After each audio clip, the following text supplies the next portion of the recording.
Well, you guys know what? The weather's crap. It looks like it's gonna rain, so I figured this would be a great day to come out here and work on this thing.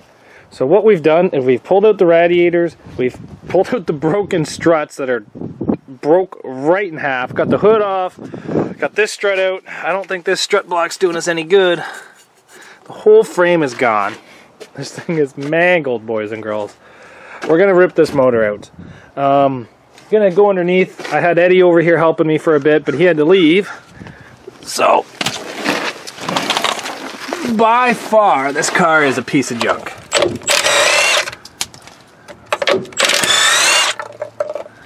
Oh, that one there is filled with mud, apparently. There we go.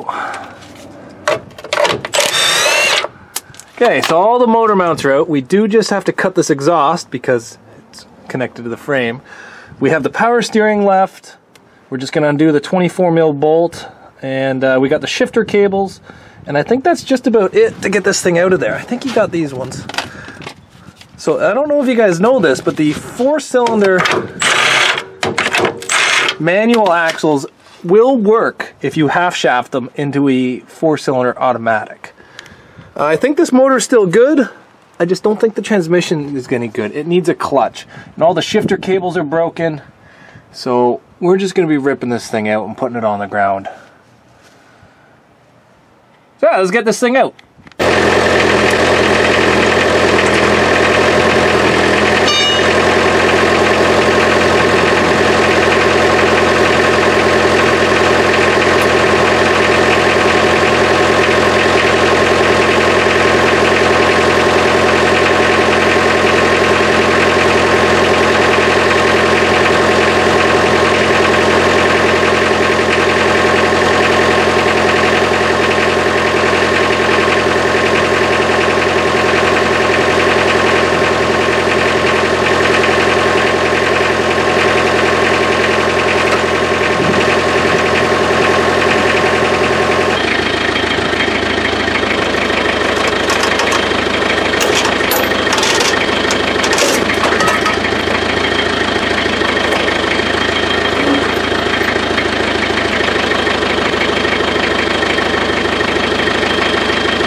Quite crazy how easy these things come out. Once you've taken a couple out, you kind of memorize what's needed. But we did forget the exhaust, but that's okay. The loader fixed that. And then he's done some weird things with some cables here, so we're just going to take these apart. Did cut the shifter cables. I know my buddy Jesse's going to be upset because he probably wanted those, but he didn't show up in time, so screw him. But we're going to be pulling some stuff off of here shortly, and we did undo the, I thought it was 24, but I guess it's 22. We did that, and now we're going to put it back together. And we're going to get another motor, but the problem is the other motor's inside there. So I think I may have messed up on that aspect. Not sure how I'm going to get it out of there. Maybe I'll have to move all these tires again for like the 9th or 10th time. We got this 4-cylinder ripped out of the car and just tossed on the ground over here like an unwanted stepchild. But you know what? I think we're still going to steal some parts from it. We already stole the lifting lug from here. I think we're going to steal this motor mount because I'm missing half of the motor mount that's in it. And yeah, I think we're still going to take some parts from this. So this one right here, 4-cylinder manual. Meh. This one right here is a 4-cylinder auto, but this one here is like a 2000, 2001. So it's a much newer design. And I think we're going to put the old body, the old motor mount onto it right here. We're going to put a different shifter onto it. We're going to fix this issue because I hate that. And what else are we going to do? Before we put this in there, I'd like to take off both of these tie rods because they're both bent, and then maybe try to find new tie rods to put onto it. And go from there. So I guess before we do this, let's get these tie rods changed out. Okay, we are at the point now. We got one tie rod changed. We got the ball joint just kind of loosely in there so the spindle isn't hanging on the brake line, but I don't think that brake line is savable, sadly. I don't even think it's the right brake line for this car being that damn tight. But the only thing we're going to do now is remove that Toyota canister filter, and then we're going to put this engine in here.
Well, we did it. We got it in there. There's some complaints. It's not perfect. So I can't find a lower half to the new body mount. So I thought that if I put the old new body mount on the back and the old body mount on the front, that we could just cohabitate together, but apparently that's a big no-no. See how far that's pushed ahead? So what we're going to do is we're going to take this back off tomorrow and put a new body mount on, because I think it's just going to stress it out too much. So, oh, there's the 14 mil. Oh, this motor doesn't look that healthy. Damn you, Jim, selling me a bad motor. But we did get this in there. It is in there. It's gonna stay. But I don't know if you guys know this, but when you put a new body motor in an old body car, you have a shit ton more room behind it. But the weather is getting a little bit crappier. It's starting to rain out here. I just put all my tools away because I didn't want to get them wet. But we have the old tie rod already out and everything. But honestly, guys, I think that's where we're probably going to end it for today. We did quite a bit of work, you know. We got this thing torn apart, put back together.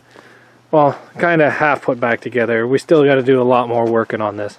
But as soon as we get all this back together, then we can set it down and turn our attention to the electrical, the fuel lines, the coolant, all that fun stuff. So we're going to throw the hood back on so that we don't get any water inside the engine, and go from there. So the Walden helps us out quite a bit here, guys. I don't think I could be doing as many motor swaps out here in the outside as I'm doing without the Walden. And for all you guys asking, yes, I did get quite a bit of skid steer tires here, and I even have more coming. So got some crazy ideas coming out. We got some 12 inches and some 14-inch skid steer tires, so we should be doing something fun with these things. Don't you boys and girls worry about that. And my buddy River came over and dropped me off a Camry Avenue. I think that's pretty cool. We'll be mounting that up on the fence out there, I think. So thanks, River. And thanks everybody for watching. This car is coming along. I think we have 2 weeks to get this thing ready. So a little stressed out, but we're still doing okay. So thanks for watching, guys, and we'll see you here later on Zach's Workshop.